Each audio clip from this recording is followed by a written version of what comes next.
ډاکټر صاحب اکرم ملکزی تاسو نن د افغانستان په 29مه اونۍ کې یو لیکچر درلود او په کومه موضوع وغږېدلی؟ موضوع دا وه چې ما د پښتو ادبیات جرمنیانو ته لږ څه واضح کړ ومې ورپېژندل. د پښتو ادبیاتو کومې برخې؟ د پښتو ادبیاتو لنډه برخه د خوشحال خان، رحمان بابا او غني خان او د لنډیو برخه کې مې معلومات رالیکل.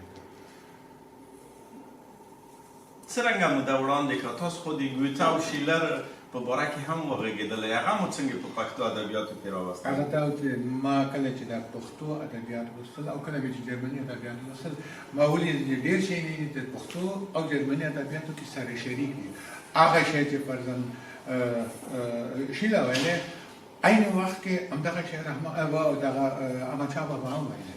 نو په دې اساس مې وویل چې دغه شیونه ګډ دي، د پښتو او د جرمني شیانو ګډوالی مې هم کوم پښتو شاعر د کوم آلماني شاعر سره نږدېوالی لري؟ نو تر ډېره اندازې پورې ګوتې جرمني شاعر د خوشحال خان سره، ځکه چې ګوتې ډېر لوی عالم و او خوشحال خان هم ډېر لوی عالم و. نو ډېر شیونه ځکه علمي شیونه د ګوتې هم لیکلي او خوشحال خان هم ډېر لیکلي. د مثال په توګه خوشحال خان د طب یو کتاب لیکلی دی چې هغه ته میګرین نیمسرې تداوي یاده کړې ده خوشحال خان، او همدارنګه ګوتې هم ډېر کتابونه لیکلي دي انجیوژي برخه کې او د نورو علم برخه کې. نو دغه ورته شته. ډېر ښه، ډېر ښه. دلته تاسو په ظرف د څو ورځو کې څه جالب مسایل واورېدل، د چا سره مو ولیدل؟ تاسو هغه برداشت د دغه سیمینار نه څه دی؟ نو دا سیمینار خو دومره ګټور سیمینار دی چې هر وخت چې خپلوم یو څه ارمان ځان سره وړم، مطلب دا چې ګټور سیمینار.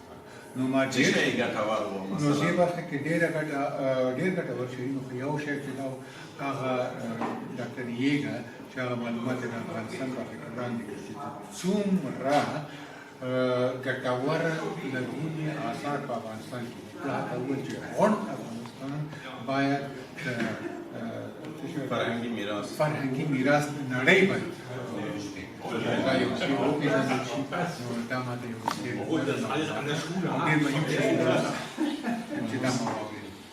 دا د پښتو ادبیات په آلمان کې څرنګه موږ کولی شو چې هم افغانانو ته او هم آلمانانو ته ور وپېژنو؟ مهم شی دا دی چې دا جرمنیان باید پوه شي چې پښتو ادبیاتو کې څه شته. څرنګه پوه شي؟ هغه باید ادبیات باید واړول شي، ترجمه شي. ترجمه نه یوازې دا چې وچ په وچ ترجمه شي، یعنې آلماني ژبې ته ترجمه شي، بلکې شالید هم باید واضح شي چې دا د کوم ځای نه منبع ته شي، دا منشأ ته شي. نو دا چې تشریح شي بیا هغوی پرې خبرېږي. لکه ځینې شیونه دي چې نن ما تشریح کړ. نو ولې دا نه ژباړي افغانان چې هم یې پښتو زده ده او هم یې آلماني زده ده؟ ډېر وخت یې دلته تېر کړی دی. د خپلې ژبې او خاورې غم لږو کسانو سره، لکه تا باندې کسانو سره شته، نورو سره د وطن سره مینه نشته.